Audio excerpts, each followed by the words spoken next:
राहुल की फैमिली पुराने शहर से नए शहर में आकर शिफ्ट हुई थी। अब जल्दबाजी में उनको जो घर मिला था वो थोड़ा पुराना, सुनसान और बस्ती से कुछ दूरी पर जंगल वाले इलाके में था, लेकिन दिखने में बड़ा और शानदार था। तो उनकी फैमिली ने हाँ कर दी। मम्मी, ये घर कुछ ज्यादा ही पुराना और शांत नहीं लग रहा, जैसे कुछ छुपा हो इसमें। अरे पापा, नया माहौल है, थोड़ा तो वक्त लगेगा ना एडजस्ट होने में। और सुन, ये घर बड़ा है और किराया भी कम है। इससे अच्छा और क्या चाहिए हमें? लेकिन मुझे यहाँ थोड़ी अजीब सी फीलिंग आई, सो पूछ लिया। अब तू भी जाकर अपना कमरा सेट कर ले, समझा? रात होते होते सब थक कर सो गए, लेकिन जैसे ही राहुल की आंख लगी उसे सपने में एक हवेली दिखी जिसकी दीवारों पर खून के छींटे, जमीन पर टूटी चूड़ियां और एक औरत काले चेहरे के साथ उसके सामने खड़ी हो, पर उसका चेहरा कभी साफ नहीं दिखता था।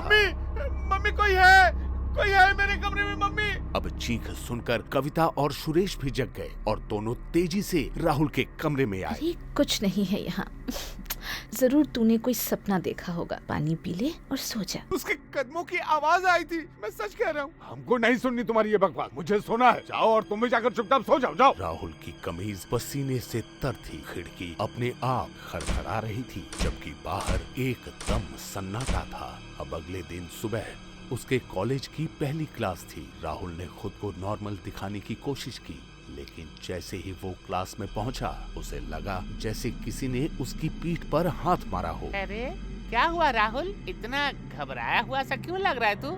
यार मयंक, तुझे कभी ऐसा लगा कि कोई बिना दिखे भी तुझे घूर रहा हो?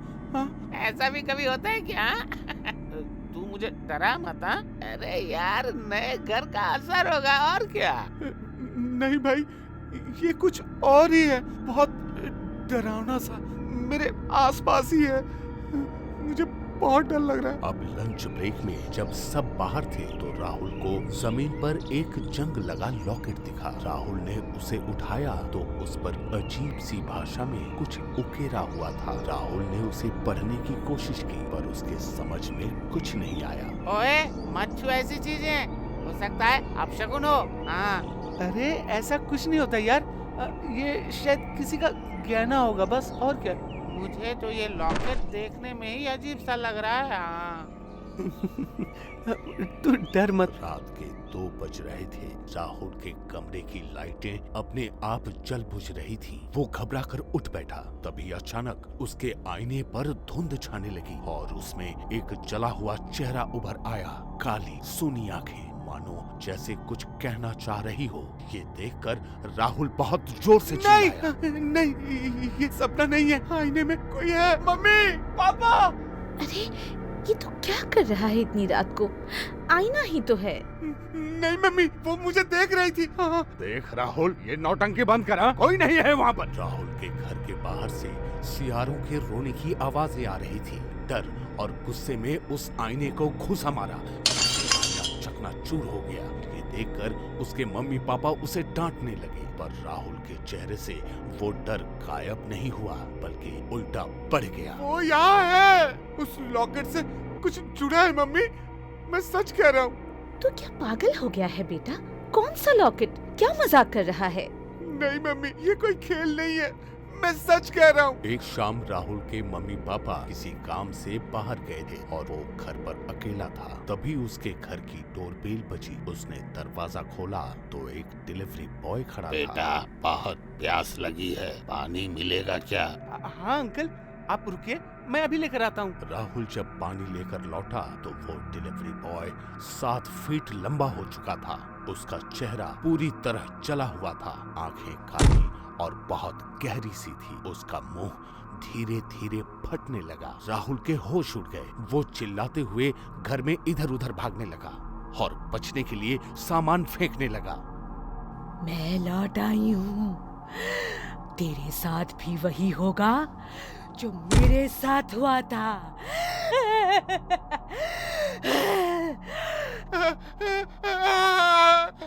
हट जाओ, दूर रहो मुझसे। कौन हो तुम? बचाओ, मम्मी, पापा, हट जाओ, मेरे पास मत आना। जिस आग में मुझे जलाया था अब उसी में तू भी जलेगा। तुझे बचाने के लिए कोई नहीं आएगा। मुझे मत मारो, प्लीज प्लीज मुझे छोड़ दो। राहुल पानी का ग्लास फेंक कर भागा। दरवाजे खुद ब खुद खुल और बंद हो रहे थे। हर कमरा, हर खिड़की जैसे उस चुड़ैल के कब्जे में आ चुका था। पूरा का पूरा घर काली छाया से ढक गया। कोई तो है, कोई तो है, प्लीज बचाओ, मुझे बचाओ। पापा नहीं, गेट मत बंद हो। ये सब क्या हो रहा है? अब तुझे कोई नहीं बचा सकता। जैसे ही राहुल मेन गेट पर पहुंचा, दरवाजा अपने आप खुल गया। अगले ही पल उसकी मम्मी और पापा उसके सामने खड़े थे और घर में सब नॉर्मल हो गया।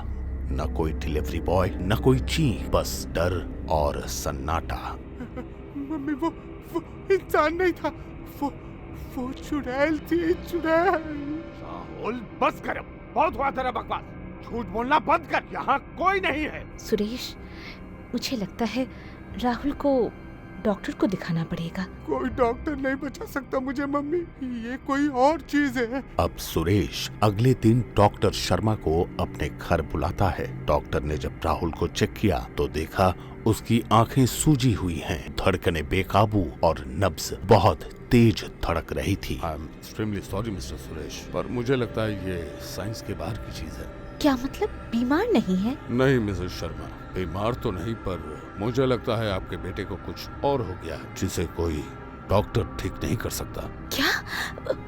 देखिए मिस्टर शर्मा, मुझे कहना तो नहीं चाहिए, पर आप अपने बेटे को किसी तांत्रिक से दिखवा लीजिए, वरना बहुत देर हो जाएगी। ये सुनकर कविता और सुरेश दंग रह गए। अब उसी शाम राहुल को एक पुराने तांत्रिक बाबा के पास ले जाया गया। बाबा ने उसकी आंखों में झांका, फिर उसके बैग से वो लॉकेट निकाली और मंत्र पढ़ने लगा। ये लॉकेट उस आत्मा का है जिसे तुम्हारे खानदान ने जिंदा जला दिया था। कौन आत्मा बाबा? वो अब चुड़ैल बन चुकी है और उसने कसम खाई थी वो तुम्हारे खानदान के हर वारिस को मार डालेगी। क्या मतलब है आपका? तांत्रिक बाबा का चेहरा गंभीर था, उसके होंठ कुछ बुदबुदा रहे थे। राहुल का सारा शरीर पसीने से भीगा हुआ था और उसकी माँ कविता पूछ रही थी, हमारा बेटा ठीक तो हो जाएगा ना? तांत्रिक बाबा ने अपनी आंखें खोली, उसकी नजरें सीधे राहुल पर टिकी थी। ये लड़का अब उस चुड़ैल के बदले का आखिरी निशानी है, लेकिन एक बात है जो इसे पलट सकती है। क्या है वो बाबा, बताइए हमें। तांत्रिक बाबा ने गहरी सांस ली। कमरे का माहौल एकदम सन्नाटे से भर गया। इस बच्चे की आत्मा साफ है, लेकिन वो चुड़ैल बदला लेने आई है। उसका संबंध तुम्हारे खानदान के वंश से है। जब तक ये खून का रिश्ता नहीं टूटता, चुड़ैल इसे नहीं छोड़ेगी। तो अब हम क्या करें बाबा, बताइए। तभी अचानक तेज आंधी आई और दीवारों पर टंगे चित्र अपने आप हिलने लगे। लाइटें अपने आप जलने बुझने लगी। हवा अचानक और तेज हो गई। इधर तांत्रिक बाबा ने मंत्रों की आवाज और तेज कर दी। राहुल के पास रखा हुआ लॉकेट जलने लगा और तभी धुएं से एक भयानक आकृति उभरी। मेरा बदला अधूरा है और ये मेरा आखिरी निशाना है, ये मरेगा। राहुल कांपते हुए पीछे हट गया। तांत्रिक बाबा ने त्रिशूल से जमीन पर एक गोला खींचा और राहुल को उसके भीतर बैठा दिया।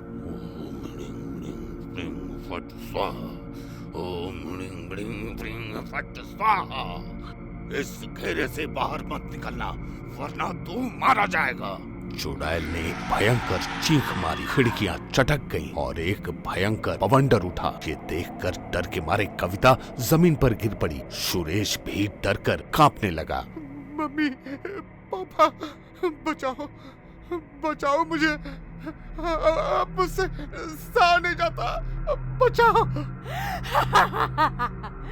सालों पहले इसी खानदान के पूर्वजों ने मुझे जिंदा आग लगाई थी।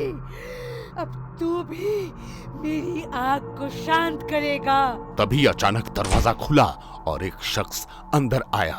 रुको, ये बच्चा तुम्हारा नहीं है। चुड़ैल शांत दिखने लगी। एक पल के लिए वो रुक गई। क्या कहा तूने? मैं सही कह रहा हूँ, मैंने इस बच्चे का डीएनए टेस्ट करवाया है।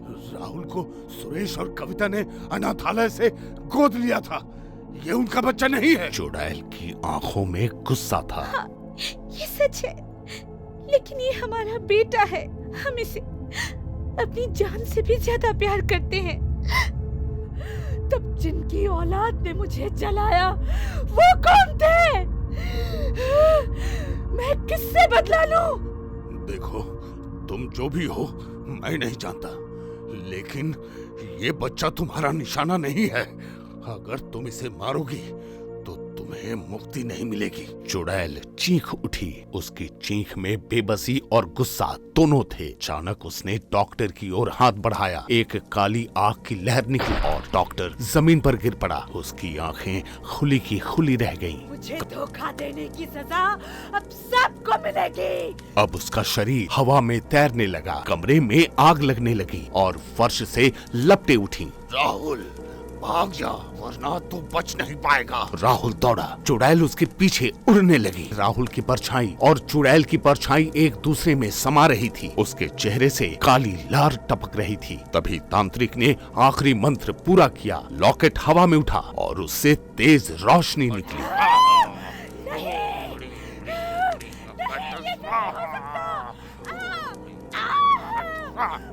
जोर से चिल्लाता। चुड़ैल का बदन जलने लगा। आग की लपटें उसके बालों तक पहुंची और धीरे धीरे चीखती हुई चुड़ैल राख में बदलने लगा। राहुल बस देखता रहा। उसकी सांसें तेज थी, पर अब सब शांत हो गया। सुरेश और कविता के साथ साथ डॉक्टर और तांत्रिक भी उस चुड़ैल के हाथों मारे जा चुके थे। उसके कुछ दिनों के बाद राहुल एक रेलवे स्टेशन पर खड़ा था। उसके हाथ में वही लॉकेट था। राहुल उस लॉकेट को एक जगह जमीन में गाड़ देता है। तेरा बदला खत्म हुआ, अब मुझे जीने दे।